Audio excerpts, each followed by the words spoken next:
안녕하세요. 고품격 세금 방송 싱크텍스의 이상호 세무사입니다. 오늘은 이 영상 하나로 제가 대표님들께 이익잉여금 인출하는 방법에 대해서 깔끔하게 정리해 드리도록 하겠습니다. 자, 이 영상을 준비하기 앞서서 제가 이 영상을 준비하면서 이익잉여금을 쉽게 분류하고 그 정의를 명확하게 내려서 대표님들께 직관적으로 전달하고자 기획하는데 많은 시간이 걸렸어요. 정작 이 페이지를 만드는데 오래 걸리진 않았는데 생각하고 카테고라이즈죠. 구조화시키는데 시간이 좀 걸리더라고요.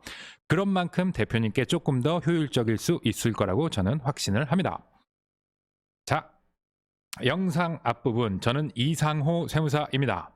세무법인 해안의 대표 세무사이고요. 실제 현장에서 수많은 경영 컨설턴트 분들과 세무사님들 또 회계사님들에게 가업승계나 가지급금 또는 차명 주식에 대해서 강의를 하고 있습니다. 현재 이런 회사들에서 제 강의를 듣는 세무사님, 회계사님, 컨설턴트 분들은 수백 명이 이상 되실 겁니다, 아마.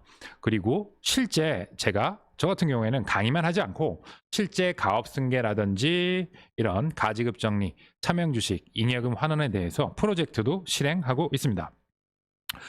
그렇기 때문에 이 강의를 보시면 아마 저의 노하우가 많이 녹아 있을 겁니다. 그걸 대표님께서 그대로 가져가셨으면 좋겠습니다. 자, 잉여금 인출 방법을 제가 알려드리기 전에 그럼 도대체 근본적인 질문이죠. 저희 모든 행위에는 다 이유가 있어야 됩니다. 왜 이익잉여금을 인출해야 할까요? 여기부터 일단 가볍게 짚고 넘어가겠습니다. 오늘은 왜 이익잉여금을 인출해야 하는가? 여기는 그냥 좀 개략적으로 넘어가겠습니다. 왜 인출해야 할까요? 제가 최근에 방문한 회사였습니다. 당기순이익이 한 15억 정도 나고 매출액은 250억 정도 났던 회사로 기억이 나고요. 그 회사가 지금 승계를 할까 말까 앞두고 있던 상황이었습니다. 그런 상황에 그 대표님이었고 저희랑 이제 미팅을 하면서 사전에 어떤 진단을 해드립니다. 기업 컨디션 또는 미래 예상되는 세금을 진단해 드렸는데 이 회사 대표님은 제 말을 듣고 이익잉여금 인출을 실행하셨습니다. 왜 실행하셨을까요? 자, 이겁니다. 이 회사 기업 가치가 세법상 기업 가치가 얼마 정도 됐죠? 예, 150억 정도 됐습니다.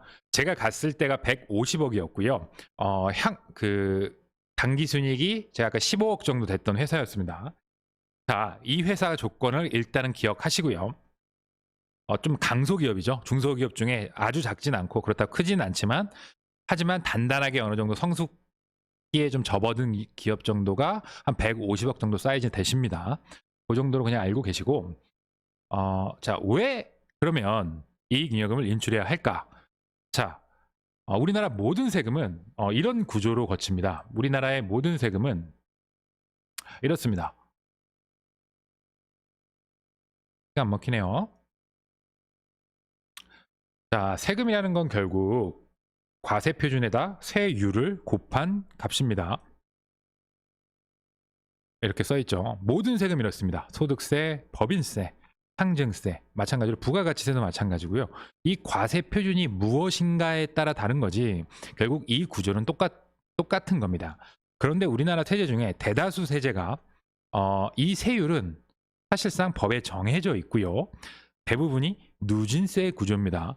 누진세라는 건 쉽게 말해서 낮은 수준의 과세표준에는 낮은 세율을 부과하고 높은 수준의 과세표준에는 높은 세율을 부과하는 겁니다. 그래서 이렇게 되는 겁니다.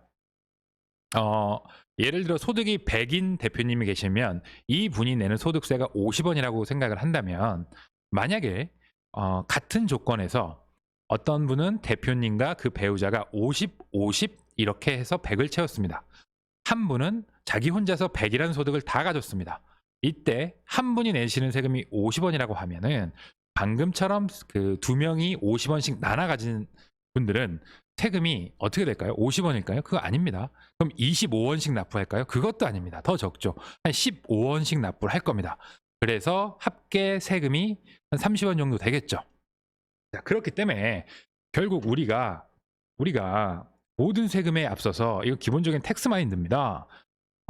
이 세율을 이 세금을 낮추고 싶다면 결국 법에 정해진 이 세율을 낮출 수는 없다. 그러니까 우리가 이 과표를 낮춰서 얘 때문에 세율이 낮아지게 만드는 방법밖에 없다는 겁니다. 자, 여기까지 들고, 그럼 자, 이게 이익잉여금은 무슨 상관이냐?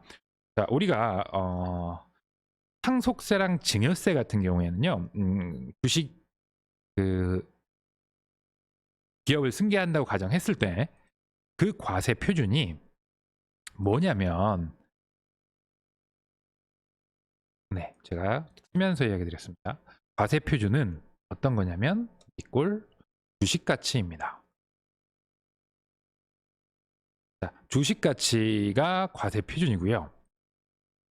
이 주식 가치는 결국은 자산 가치와 손익 가치의 합계입니다. 여기까지. 일단 여기까지 하고요. 이건 뭐죠? 네. 여기까지 하고요. 자, 그럼 이 자산 가치를 이루고 있는 대다수가 사실은 이익잉여금이기 때문에 그렇습니다.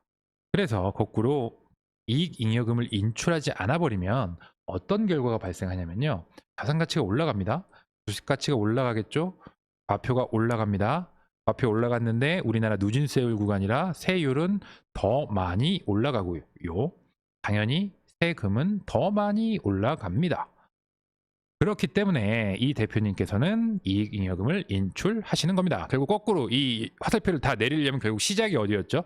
시작이 바로 여기였죠. 이 자산가치에 이익잉여금이 묻어있기 때문에 그렇다. 그래서 우리가 이익잉여금을 시기적절하게 적법하게 인출해야 한다는 겁니다. 좀 전에 그 기업 같은 경우는 기업 가치가 150억이었는데요. 제가 이런 표를 대표님께 보여드렸어요. 좀 컴퓨터 상태가 안 좋네요. 자, 여기가 단위가 1000원이고요. 잘 보이실지 모르겠는데 제가 좀 크게 읽어드리겠습니다. 현재가 이 기업이 지금 현재 세법상 가치가 150억이었습니다. 그리고 제가 하나의 시뮬레이션을 보여드렸습니다. 현재 이 회사의 3년 평균 단기 순이익이 15억이라고 하니 이건 과거죠. 과거 3개년이 15억이었으니까 앞으로도 15억으로 일정하다고 제가 가정을 하고 주식 가치가 어떻게 변하는지 시뮬레이션을 돌린 겁니다. 자, 이렇게 시뮬레이션을 돌렸을 때, 자, 단기 순이익이 15억으로 일정하다고 하면 기본적으로 우리 회사가 성장했나요? 아니죠. 우리 회사는 일정하게 현상 유지를 하고 있습니다. 그런데 시뮬레이션 결과 주식 가치는 이렇게 올라갑니다. 이렇게 쭉 올라가고 있습니다. 가정이 단기 순이익이 15억으로 보죠. 여기 1년, 2년, 10년, 5년, 뭐 30년까지 제가 이렇게 쭉 갔고요. 이 30년 동안 기업 가치 단기 순이익은 매년 15억. 외형적으로 성장하지 않았죠. 그런데 주식 가치는 지금 오르는 거 보십시오. 대략 10년 뒤만 하더라도요. 기업 가치가 150억짜리 기업이 267억이 됩니다.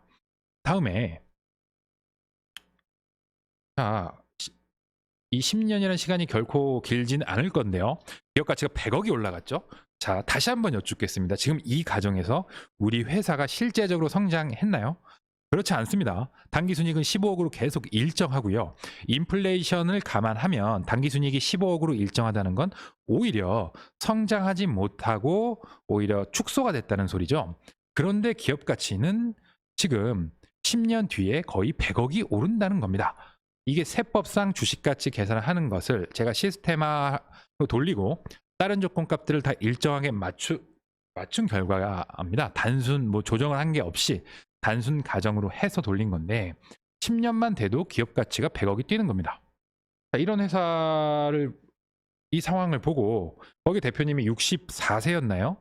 그랬죠. 그러니까 대표님도 얼추 생각하기에 30년 뒤 대표님이 그 94세가 되실 때 우리 회사 가치가 여기 보시면 맨 끝이죠. 맨 끝 쪽에 이쪽에 얼마라고 써 있냐면 작아서 안 보실 수도 있는데 500억입니다. 500억.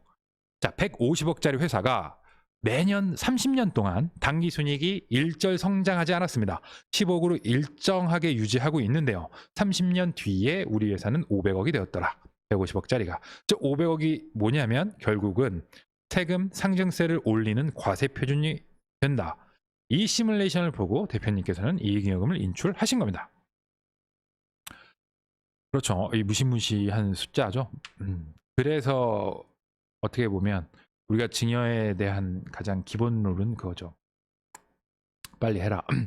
어쩌면 지금이 제일 쌀 때다라는 겁니다. 자, 각설하고 이익잉여금을 인출하는 방법은 총 6종이고요. 총 18가지 방법이 있습니다. 제가 구분했고요. 저만의 구분 방식입니다. 자, 이 오른쪽에 글씨가 좀 작으실 텐데 이거를 제가 다음 장에 이렇게 확대해 놨으니까요. 지금 아직은 보려고 하지 마시고 그냥 전체적으로 18가지를 보여주기 위해서 제가 한 장에 좀 작게 몰아 써드렸습니다. 자, 기본적으로 좌측에 6종이 있고요. 자, 이 6종에 해당하는 총 세부가 18종류가 이렇게 있습니다. 이걸 오늘 저랑 같이 빠르고 직관적으로 쉽게 짚고 넘어가도록 하겠습니다. 자, 여기서 지금 강의가 11분이 지나갔는데요. 잠깐 숨 돌렸다 물 한 모금 드시고 바로 강의를 이어가도록 하겠습니다. 시리즈 강의니까 바로 끊지 마시고 바로 쉬었다가 다시 2편을 봐주시면 감사하겠습니다.